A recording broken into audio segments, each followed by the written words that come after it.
if I died last night. Hello and welcome to a review that I am pleased to be bringing you. We all know how many books I used to love and then I reread them to bring them to you and I learned that I don't love them anymore. But this one, Before I Fall by Lauren Oliver, I am pleased to say I still quite enjoyed. I've enjoyed the narration as well. I thought the girl did a really good job. Although sometimes I felt like she did a disservice to certain characters, but that's neither here nor there. It's just telling you if you want to listen to it, go for it. Before I Fall, I think what I like so much about it is that it's a story you don't even know is happening until somebody tells you.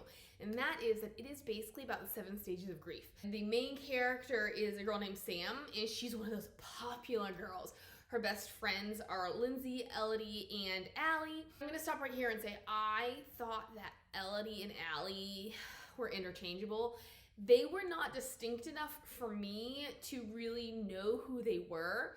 And Lindsay, I liked her because she kind of is the quintessential mean girl, but as we get into the novel, we see why she is, how she is, kind of what developed her. But at the same time, I was a little confused. Ugh, I need a haircut. Anyways, because here's the deal. If you don't know the 7 stages of grief, which I actually can't remember myself, they are shock, denial, anger, bargaining, depression, acceptance, and hope, and then processing grief.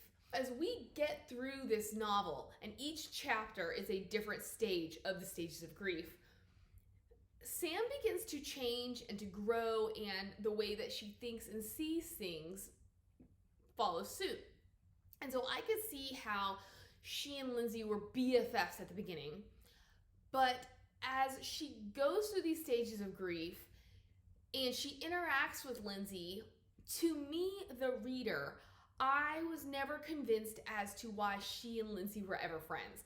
I could see when they were both superficial that Sam couldn't really see it. She was just so happy that the popular girl wanted to be her friend that she would do whatever and go along with everything. But the more that her eyes were opened, the less I understood why she still considered Lindsay one of her best, if not her very best friend, because Lindsay treated her like crap.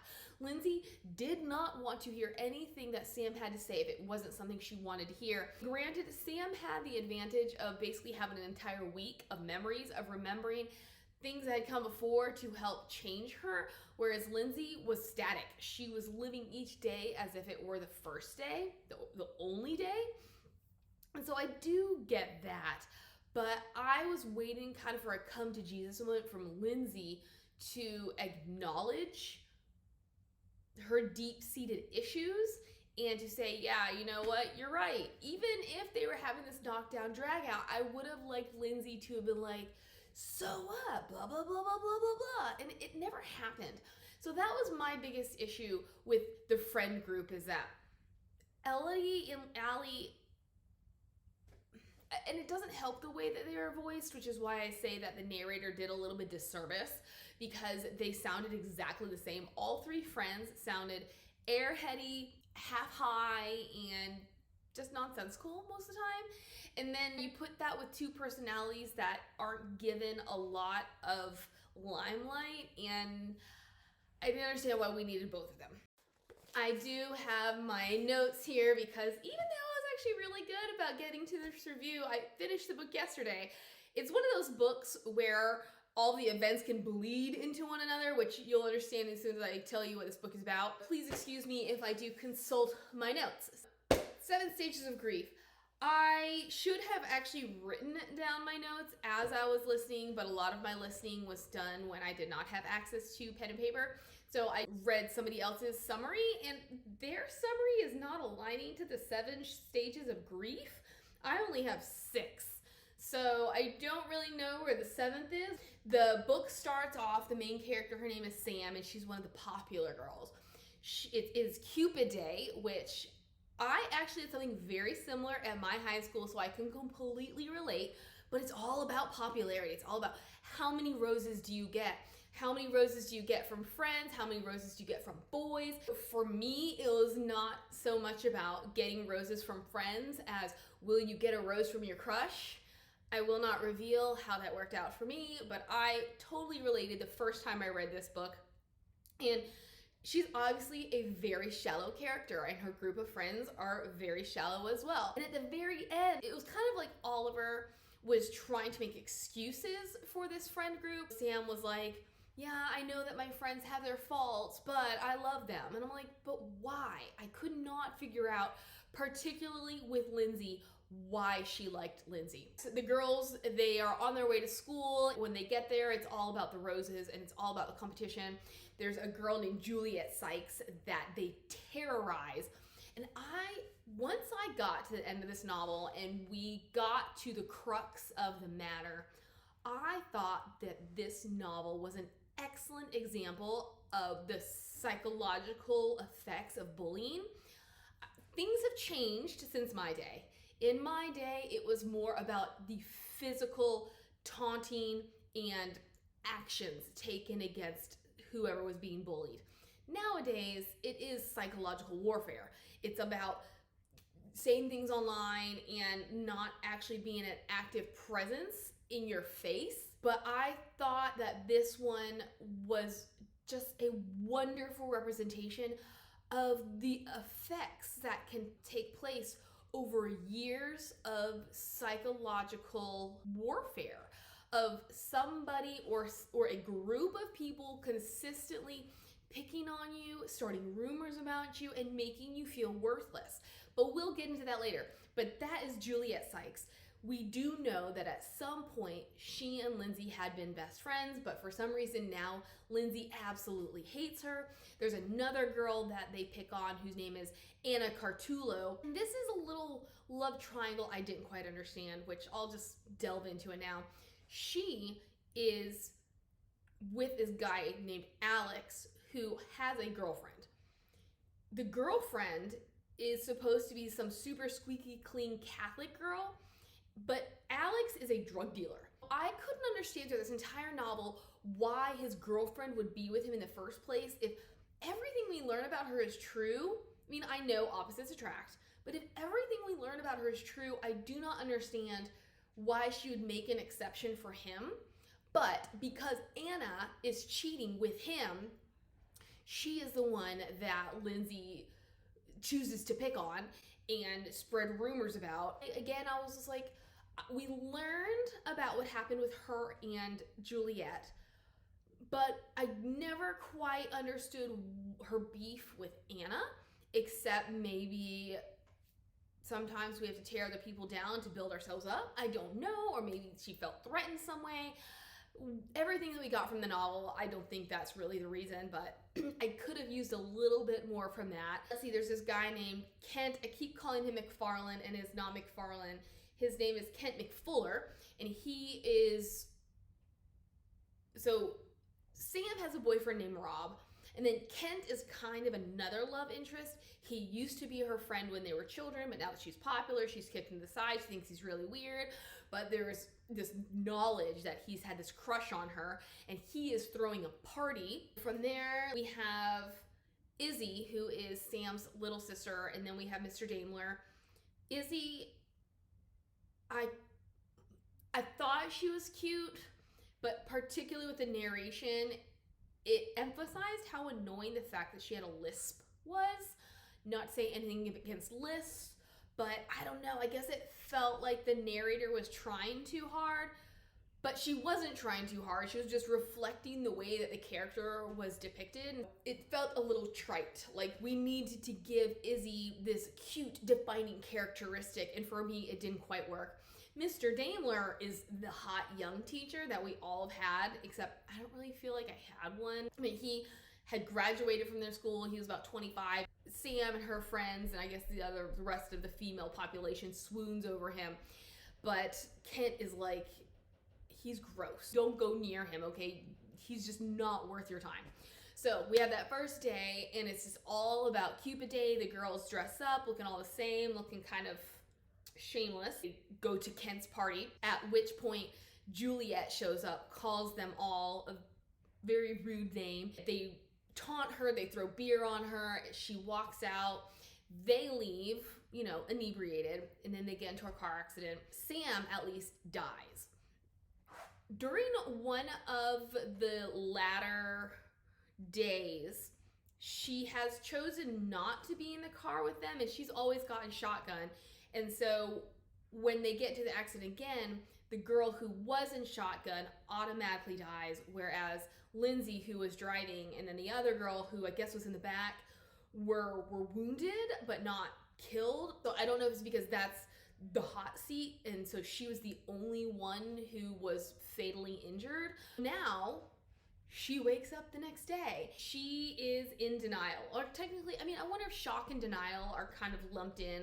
Although denial, no, because shock is, she basically goes through the day the same way. There are little changes, but it's like she can't believe that she's going through the same day. She feels very much like deja vu. That's where the shock comes in, where she's like, all of this has happened with minor tweaks. Is it really happening? And day 2 comes in. This is when, sorry, I'm just gonna have to consult my notes because it's the same day over and over and over again. It's easy for things to meld together and me to mix things up. Day 2, this is when she consciously decides to do things differently, and so she sees those reflected in her day. Her biggest thing that she does is she convinces her friends not to go to Kent's party, but instead to have a sleepover. She was like, first, let's save ourselves from death. 2, let's just hang out and do things the way we used to do them. While they are at the sleepover, she kind of keeps waiting for that clock to tick down to be returned to the beginning of the day. And that's not actually what happens. The clock ticks down, nothing happens, they continue on, they fall asleep only to be woken up by the phone. And it turns out that Juliet had killed herself. This sends all the girls into shock. They kind of go off to do their own thing, and Sam decides to go check out the stash of yearbooks because she wants to kind of get a better understanding of Juliet and Lindsay's friendship, because they had been friends till about the 5th grade, at which point this rumor goes around about Juliet having wet her sleeping bag at summer camp and being nicknamed Mellow Yellow, and this is when she and Lindsay, because Lindsay is the one who nicknamed her that, so this is when their friendship falls apart. Sam is just realizing kind of how close they were, and that Lindsay severely downplayed the extent of their friendship. We go on to day 3, which is her angry day. And this is one that stood out to me, and I was like, oh my gosh, I can't wait for angry day. Now she's angry that she thought she had averted disaster, only to realize, no, she's gonna wake up and she's gonna experience the same day. She dresses super scandalously, gets into a huge fight with Lindsay in the car, because she basically calls Lindsay out on the way that she treats people. Lindsay kicks her out of the car, and they just don't speak to each other the rest of the day. She is ostracized. But one thing that does happen is she gets to Mr. Daimler's class. She kind of seduces him. They end up having this little make-out session after class, at which point Sam sees what Kent has been telling her about what a bad guy Mr. Daimler is. I thought it was a little strange then, and I did think it's a little strange now about how quickly that tide turned, where she is all about seducing him, and then when he finally succumbs, she's like, oh, nope, I don't want this anymore. It could be, because I've never experienced this, it could really be the reality of the situation hit her when he's pressing up against her and he's feeling her up, and she's just like, this is uncomfortable. This is not what I thought it was gonna be.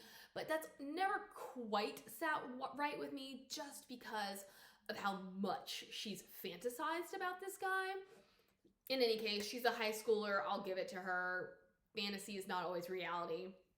And from this point on, because she retains her memories from each day, whereas everybody else, it restarts for them, she continues to see Mr. Daimler as kind of the pedophile that he is. All these things that she thought were so attractive about him, she's now like, oh, that's kind of dumb and like gross. Because she's in a fight with her friends, she ends up getting a ride home with some of these hangers-on. They are gonna go to the mall, but first she goes and steals her mother's credit card because who's gonna know? The day is gonna repeat itself. And she buys these outrageously expensive things. They go to Kent's party. Sam, is this the day? This is not the day. I keep thinking that this is her first attempt at stopping Juliet from what Juliet was planning, but it's not in my notes, so I don't think it is. But what Juliet's ultimate plan was, so when they first have that accident, Lindsay shouts something, and it's not something that Sam can understand. Later, we realize that what caused this accident was Juliet throwing herself in front of Lindsay's car. She does spend the latter half of this cycle trying to prevent Juliet from killing herself. And this is why on that second day, Juliet shot herself, because and here's a little bit of a spoiler, her intention was, when she came to the party and got teased and tortured and had thrown beer on her, was kind of that last push she needed to commit this final act. And because Lindsay and the girls were not there to provide that, she was like, well, here's my other out. But what she does do is this day, this Cupid day, Sam and her boyfriend Rob had been planning on spending the night together. She's kind of ambivalent about this. Like, it's not something she necessarily wants to do, but it's not something she's against doing. But of course, Rob, it's very obvious he's not a great boyfriend. Like, he's not someone she should be with. He's not worth her time. But he's the guy that she's had a crush on since she was a wee youngster, and now he's finally noticing her. So on this day, she's like, we're just gonna do it.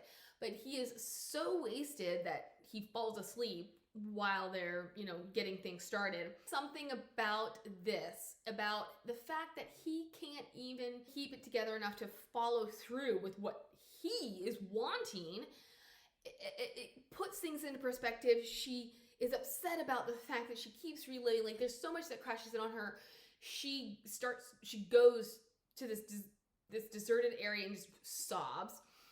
And this is where Kent finds her, and she notices that she's attracted to him, which I didn't like the way that he was voiced either. First, I could not get him out of my head as like this grease ball with this stringy long hair that he never washed and never brushed.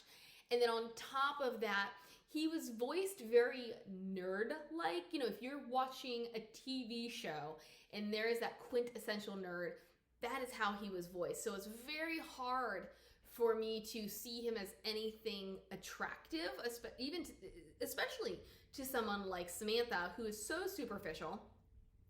Even though she does have these days to relive and to expand her mind, there were certain points where I don't think that he was voiced appropriately. So for me, I thought there was a lack of chemistry and a lack of motivation on her part to like him.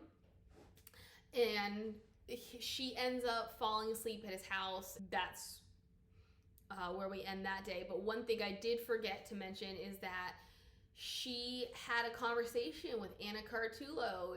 Since she had nobody to eat lunch with, she went to another bathroom, and this is where she runs into Anna, and they kind of have this heart-to-heart, and then that sort of plays into another day. But I kind of kept hoping that even though these days were starting over, that there were little bits of these days that in the end, these characters could somehow hold on to that memory.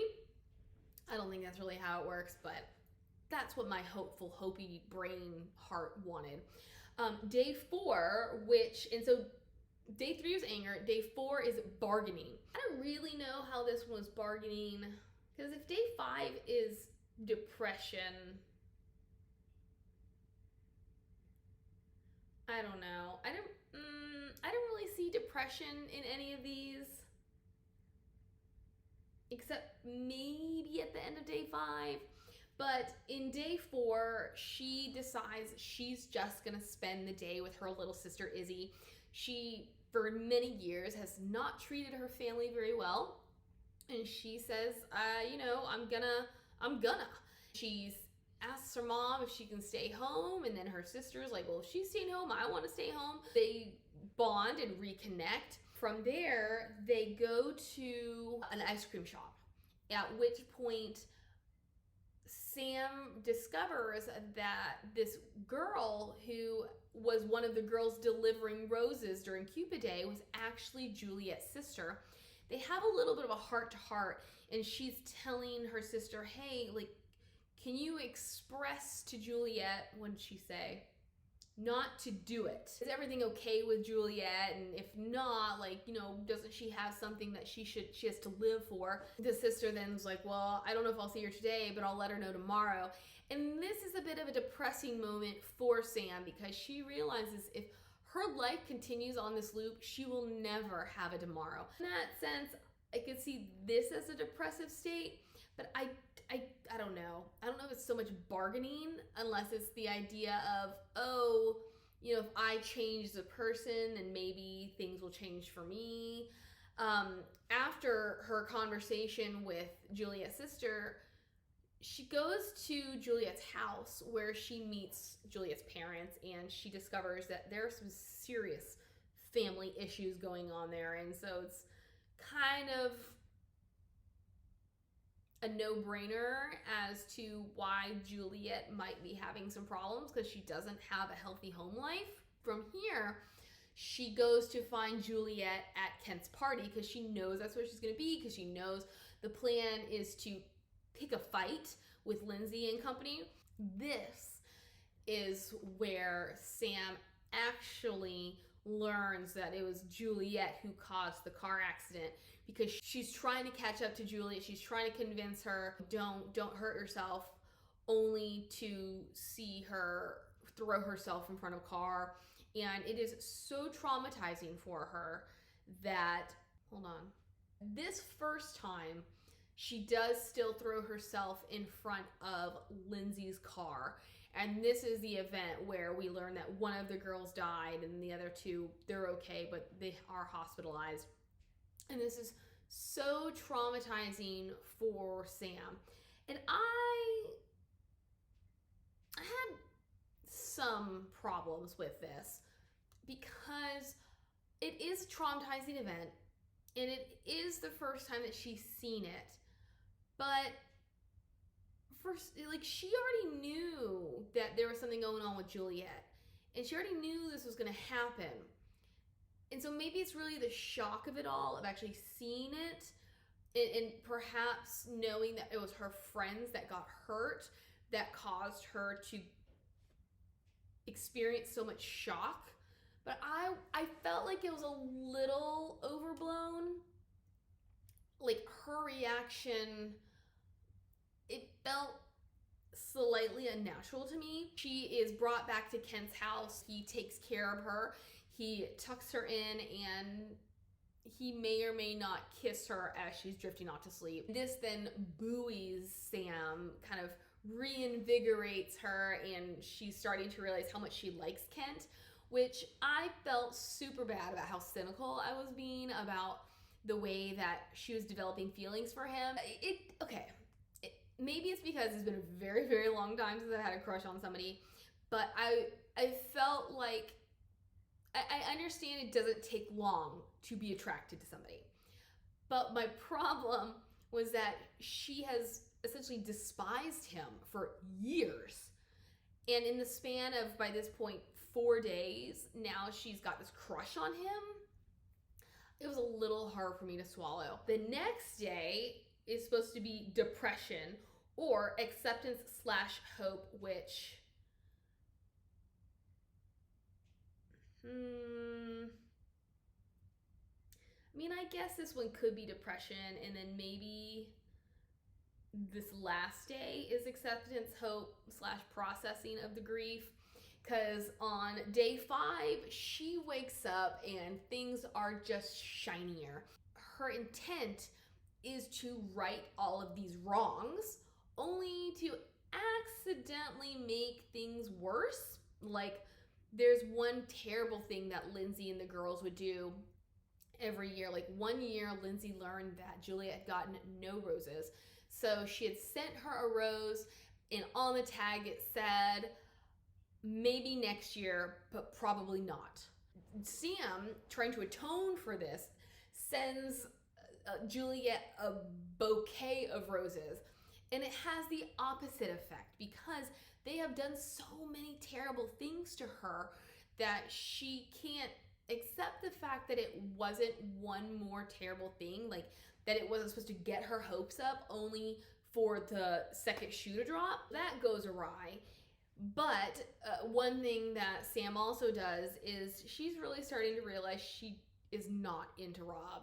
He's not who she wants. She tells him, oh, hey, like, you know that thing we're supposed to do? Like, go to this bedroom, take it all off. I'll meet you there in 5 minutes. And then she sends 2 other people who obviously want a room, and, you know, things go that way.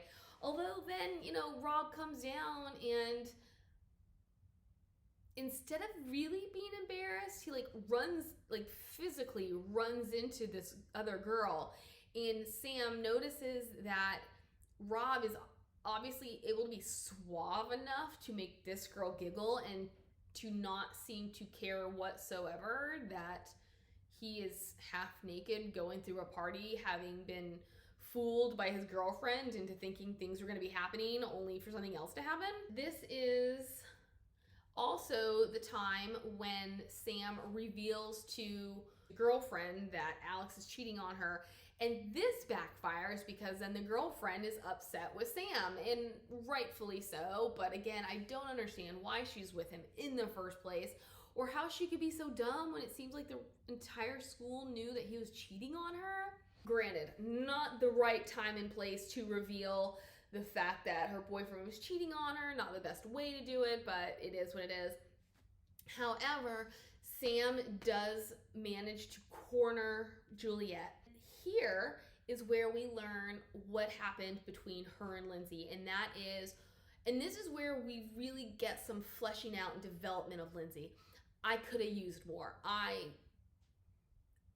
was okay with her being a very one-dimensional mean girl in the beginning, but the more the book went on, the more pivotal she was in the way that things turned out, because she was the queen bee. She is the one that instigated things. She is the one that would manipulate people in situations to her liking. And so I was just like, why?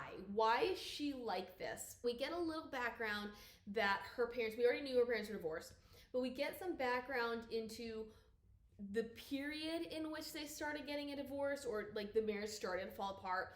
And it was such a toxic environment for Lindsay that she started having nightmares, and she's 7 or 8 years old. She started to wet the bed again.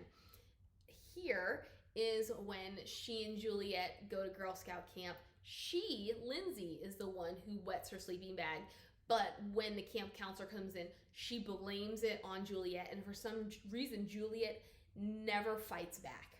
Which I don't know if it's because she's a meeker person. I don't know if it's because it's a true mark of friendship. But this fear as to what Juliet has over her is what causes her to reject Juliet, torture her for the next 5 or 6 years. We get really good stuff in this day. I quite enjoyed it. Juliet is able to get away.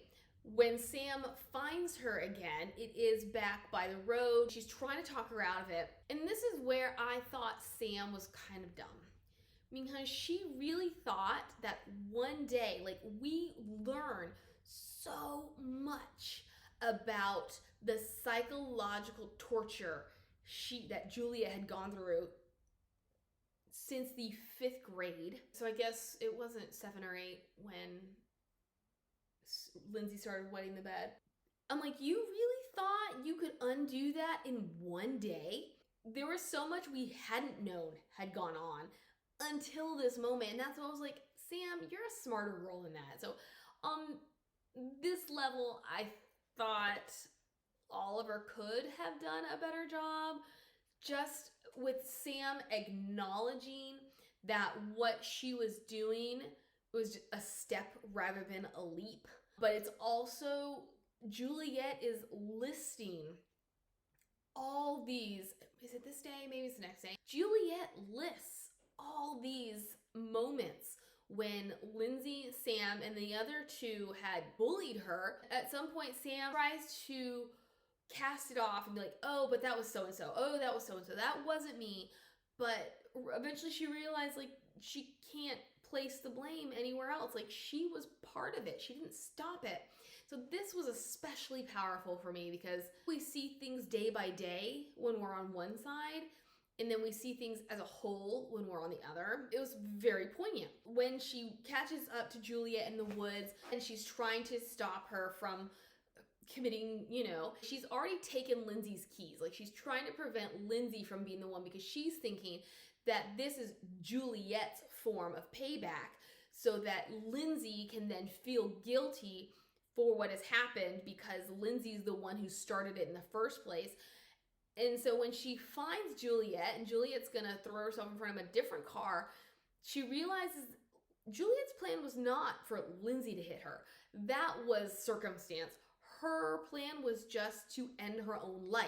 In the aftermath, she and Kent do actually kiss. So yes, she and Kent do kiss, and that is a turning point, but a bigger turning point is she and Lindsay have a heart-to-heart. She drives Lindsay home, and Lindsay reveals some of her vulnerabilities that perhaps she doesn't really hate Juliet the way that she pretends that she does. It was almost a little too late for me at this point with Lindsay. I understand why it happened later on in the novel because there were moments earlier that they could have had this heart-to-heart, and I guess if we're looking at the grand scheme of things, it wouldn't have made sense for Lindsay to get all deep and personal earlier in the novel.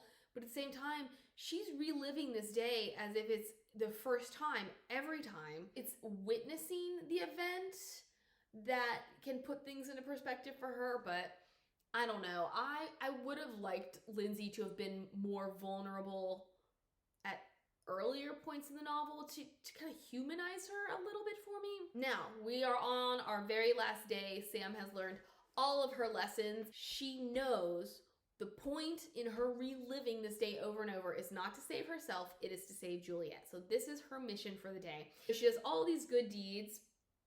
She breaks up with Rob, and this was a fun moment for me because his reaction is, you can't break up with me. And she's like, why not? When she realizes what he means, because there had been a mention of something when they'd been younger, how he had completely blown her off and told her she wasn't good enough for him, before she became cool. She realizes that's how he still feels. Like, he is still better than she is. And she's like, no, you're not. This time, instead of sending a bouquet to Juliet, she sends a single rose to Juliet that has a much more meaningful message. She refuses to let Lindsay drive to the party. She makes out with Kent, and for some reason, I thought that she was gonna do it with Kent on this night, like the last person that anybody ever would have expected, but this is the person that she ultimately was in love with. And so if she's going to do something that she's ambivalent about, why not do it with someone that she actually cares about and it will have meaning with? No, they don't. They just make out, and then she's like, I have things to do. And he's like, what? Because you also have to look at it from his perspective, because he had sent her a rose initially. Like, at the very beginning, the most beautiful rose she'd received was from him. At this point, she has reciprocated with a rose of her own. And so if you think about it, like, she's been rejecting him for years. And then all of a sudden, she sends him this really cryptic but flirty rose note.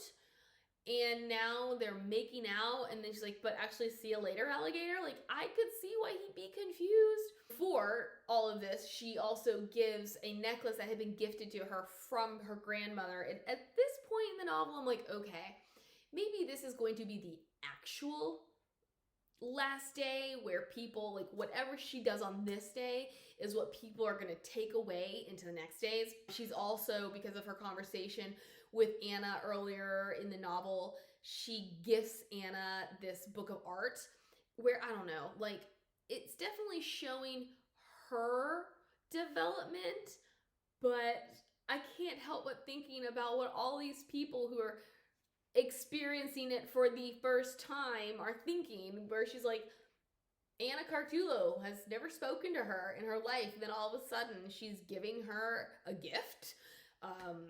Anyways, but then, yeah, she tells Kent, she's like, look, I wish I could hang out with you, but I can't. I've got to find Juliet. She does find her. Things happen. Juliet gets away. She finds her again at the roadside.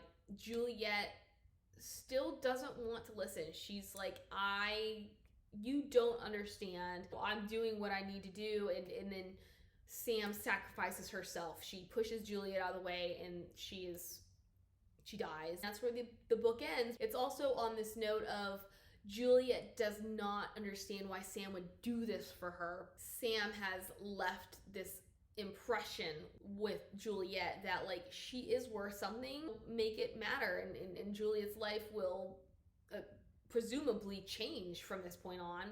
I would have loved to have seen a little bit, like, some kind of an epilogue as to maybe what had happened, what kind of effect her sacrifice truly had. But then again, Before I Fall is really more about Sam's journey than anything else. So the fact that she went from somebody superficial to somebody who's willing to sacrifice herself for somebody else, that's all we really need. And she does repair all of these relationships. She makes things better in various ways. And so I quite liked it. It's not something I picked up on, the 7 stages of grief. And so I thought that was very clever, because it gives more meaning to why we repeat this day over and over and over. It's not just, oh, Lauren Oliver thought it'd be really fun to have her character live the same day again and again. It's like, no, she has things to work through to accept her death. Good book, totally recommend it. I hope you've had a wonderful day, a wonderful month, and I'm so happy that I enjoyed this book and I was able to bring it to you. If you have questions, let me know. Bye.